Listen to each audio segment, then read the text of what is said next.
Welcome to the story. Don't forget to like, subscribe, and support me. Elias Carter stood at the edge of the stage, staring into the dark, vast auditorium. He could feel the weight of history pressing down on him, thousands of years of culture, war, diplomacy, and destruction.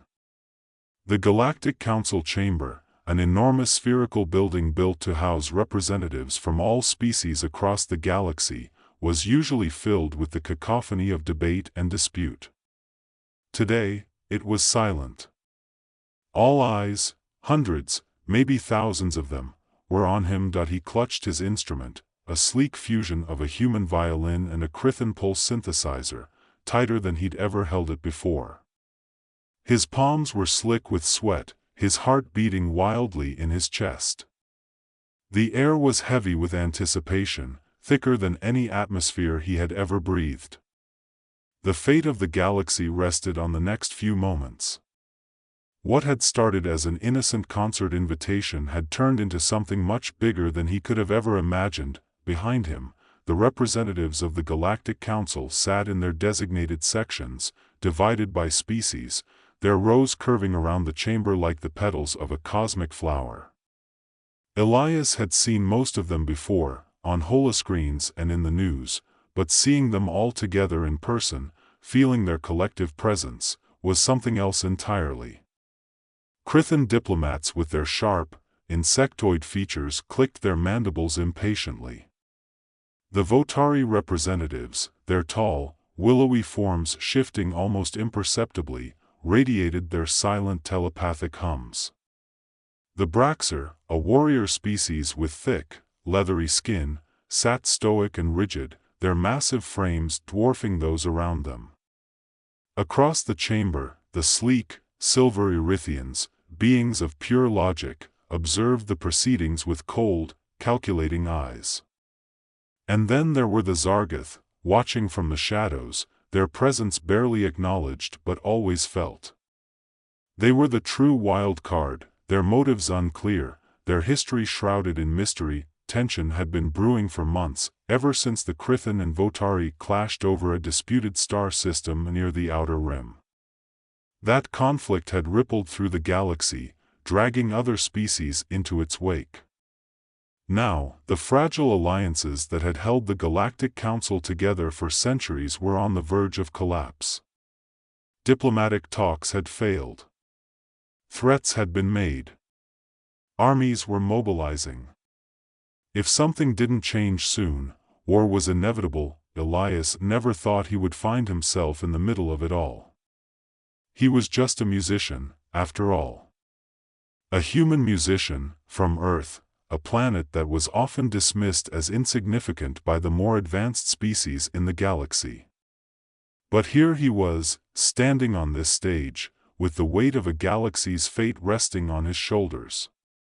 How did it come to this? It had all started with a single melody. 2 months earlier, Elias had been invited to perform at the Galactic Harmony Summit, a cultural exchange event held in the Galactic Hub. For Elias, it was a dream come true, a chance to showcase human music on the grandest stage in the galaxy. Humanity, though relatively new to the interstellar community, had always prided itself on its creativity and artistic expression. While other species excelled in technology, warfare, or diplomacy, humans were known for their art, their passion, and their ability to communicate emotions through music and storytelling. Elias had spent years developing a unique style, blending traditional human instruments with alien sounds he'd encountered on his travels. His compositions were a fusion of Earth's rich musical history and the exotic rhythms and tones of other worlds. It was this fusion that caught the attention of the Galactic Harmony Summit organizers. They wanted something new, something that would resonate with the diverse audience attending the event.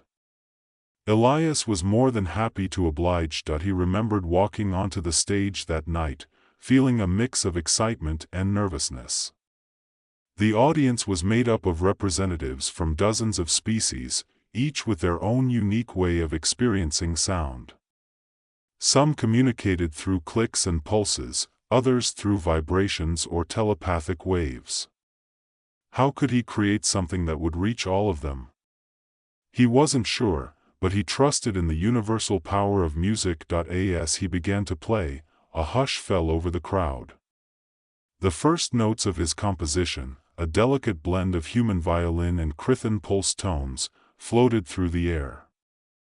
The melody was simple at first, a gentle introduction, but it quickly grew more complex, weaving together sounds from different cultures.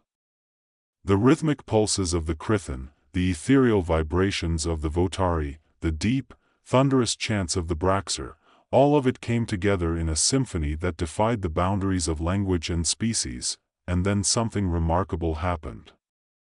The Crithen, who had been sitting rigid and tense, began to relax, their mandibles clicking in time with the rhythm.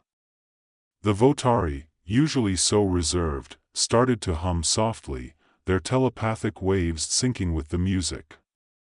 Even the Braxer, who were known for their stoic demeanor, seemed to be moved, their heavy fists pounding softly on the arms of their chairs in time with the beat. For a few minutes, it was as if the entire galaxy was in harmony. The tension that had hung in the air dissolved, replaced by a shared sense of peace and unity. Elias could hardly believe what he was seeing. He had always believed in the power of music, but this was something else entirely. When the performance ended, the applause was thunderous, but it was what happened afterward that truly changed everything. Zeke, the Crithen diplomat, approached Elias after the concert. The Crithen were known for their cold, calculating nature, but Zeke seemed almost emotional as he spoke. "Your music," Zeke had said, his voice a series of rapid clicks translated through a universal translator, "it spoke to us in a way words never could. I believe you may hold the key to something far greater than a mere concert." At the time, Elias hadn't understood what Zeke meant. But over the next few days, as more representatives from different species came to him, expressing similar sentiments, he began to realize that something extraordinary had happened during his performance. His music had done what no diplomat, no politician, had been able to do.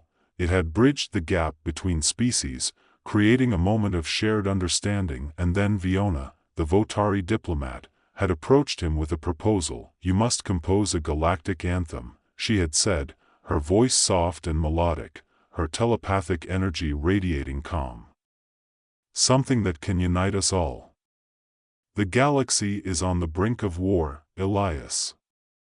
Your music may be our last hope." At first, Elias had been overwhelmed by the idea. How could one person, one musician, possibly create something that could unite an entire galaxy? But the more he thought about it, the more he realized that this was his calling. Music had always been a universal language, capable of transcending barriers. If anyone could do it, maybe it was him, and now, here he was. 2 months of tireless work, traveling to different worlds, studying the sounds and rhythms of alien cultures, all leading up to this moment. The Galactic Choir, his magnum opus, was complete.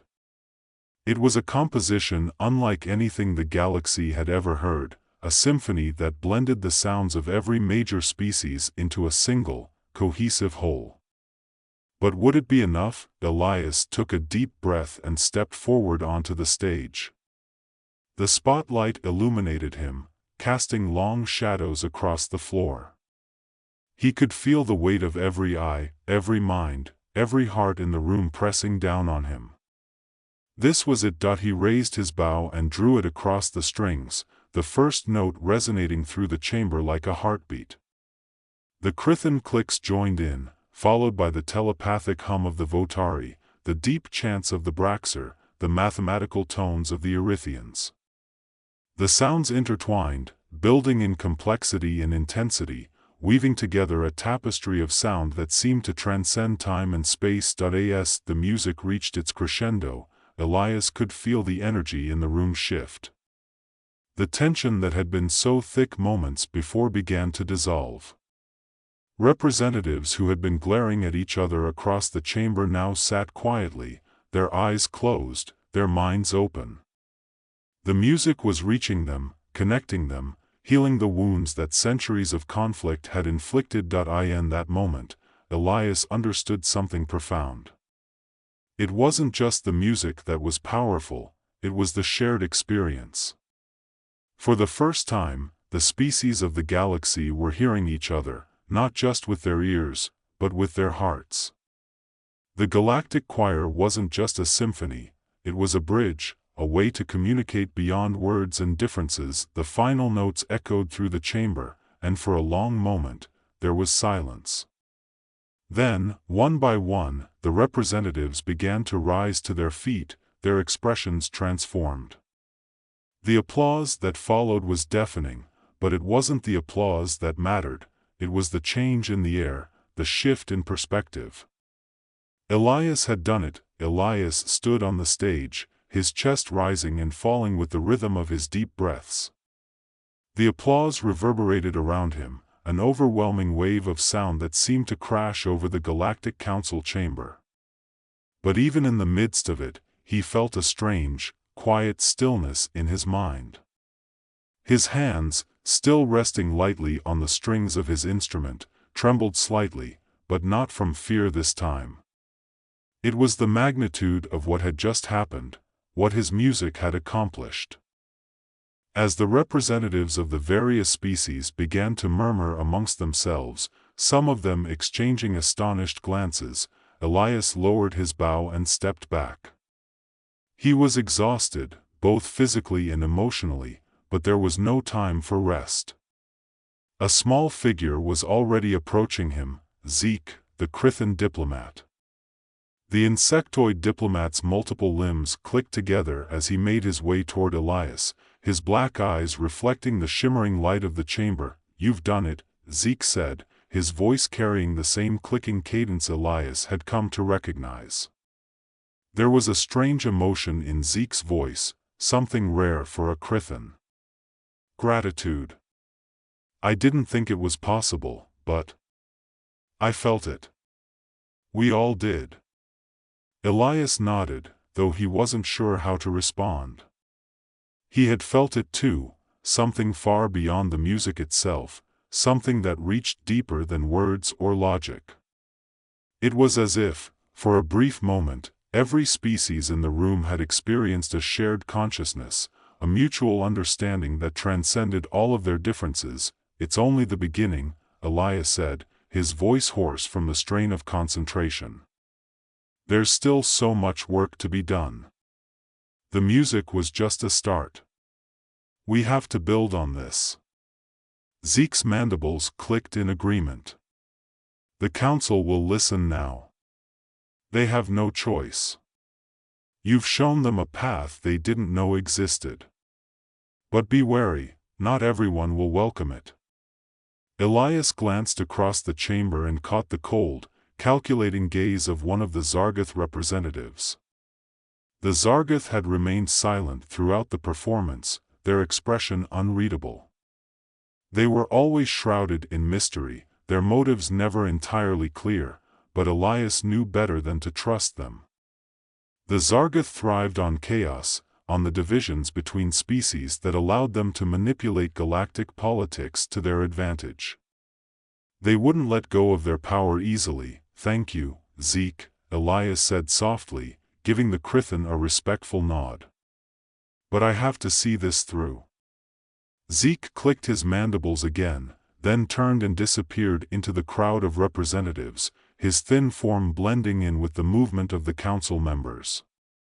Elias turned to leave the stage, his mind buzzing with thoughts of what would come next. He knew this was far from over. His music had given them a glimpse of peace, but it was fragile.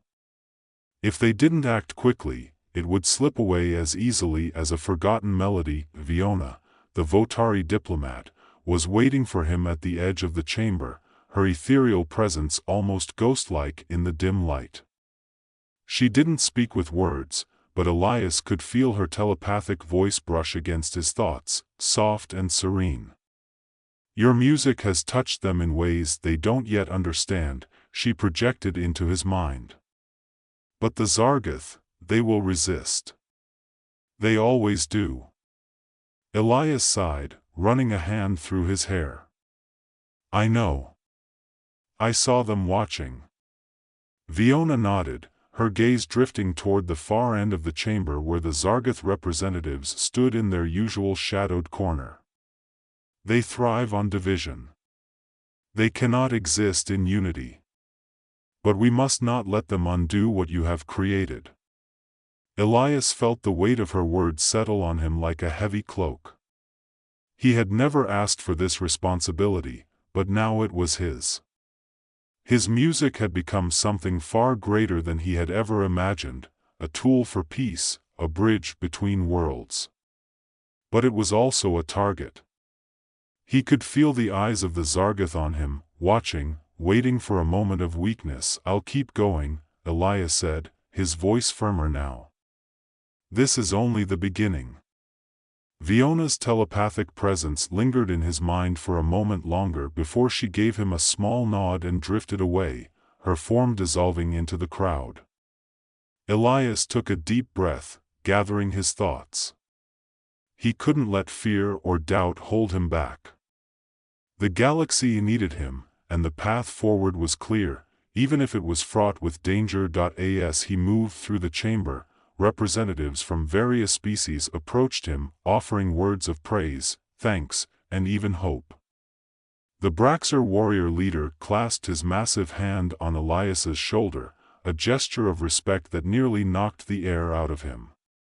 The Erythian counselor, ever logical and precise, simply nodded in approval, acknowledging the calculated success of the performance. Even the typically aloof Votari offered subtle gestures of gratitude, their thoughts tinged with newfound respect for the human musician, but beneath the surface of it all, Elias could feel the tension simmering, especially from the Zargath. They had stayed silent, lurking in the background, but their presence was a dark cloud over the chamber, and he knew they would not remain idle for long. As the representatives began to disperse, Elias found himself alone for a moment, the weight of everything that had just happened pressing down on him. He closed his eyes, letting the memory of the music wash over him. It had worked, at least for now. But how long would it last? The following days were a blur of meetings, discussions, and strategy sessions. The Galactic Council had been shaken by the power of Elias's music, and for the first time in years, real progress was being made.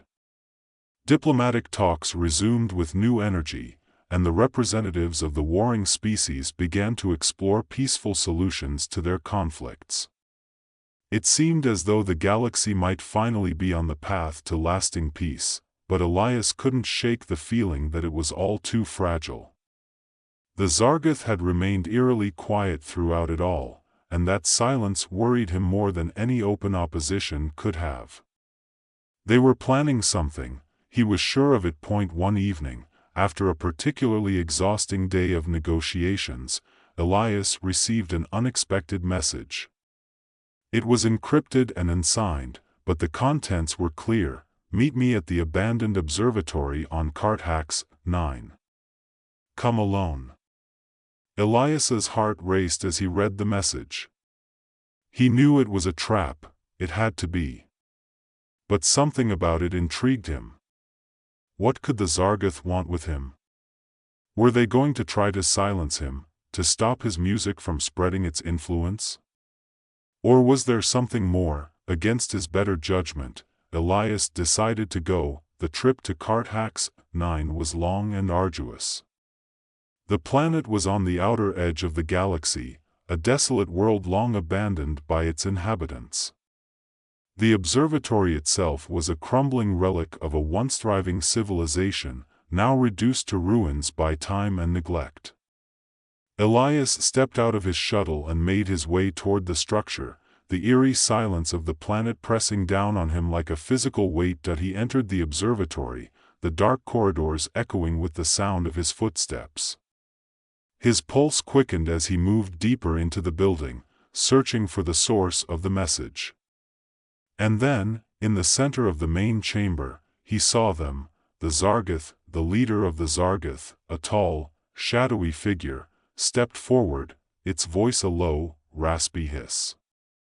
"You should not have come, human." Elias stood his ground, his mind racing. "What do you want?" The Zargath leader's eyes gleamed in the dim light. "Your music, it is dangerous. It threatens everything we have built. We cannot allow it to continue."